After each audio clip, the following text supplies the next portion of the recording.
മംഗലത്തെ വളരെ വിചിത്രമായിട്ടുള്ള ഒരു ചായക്കാരനായിട്ട് നമ്മളെ മാനു. ഇത് മംഗലത്ത് വളരെ പ്രശസ്തമായിട്ടുള്ള ഒരു ചായപ്പീടിയാണ്.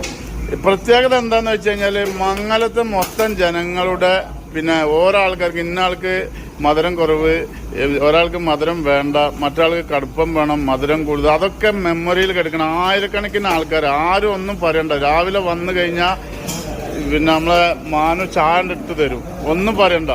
അത്രയും മെമ്മറി കേട്ടോ. അതാണ് ഞാൻ സമ്മതിച്ചേട്ടാ. നമ്മളപ്പോ ഒരു 10-20 ആൾക്കാരൊക്കെ വന്നു കഴിഞ്ഞാൽ ആരും ഒന്നും പറയാറില്ല. മാനുവിനറിയാം എങ്ങനെ. മാനു ചായ ഒന്ന് അടിച്ചാ, വലിച്ചടിച്ചാ നോക്കട്ടെ. മാനുവിന്റെ ചായ പിന്നെ സ്പെഷ്യൽ കേട്ടാ.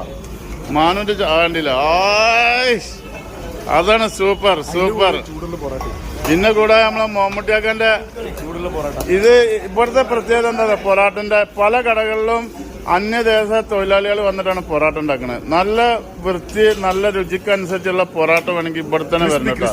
ക്രിസ്പി പൊറാട്ട കേട്ടോ. എല്ലാ ഐറ്റം പൊറാട്ട ഉണ്ട്. നമ്മളെ മമ്മൂട്ടിയാക്കട്ടോ, നമ്മളെ നാടിന്റെ മുത്തുകളാണ് ഇവരൊക്കെ.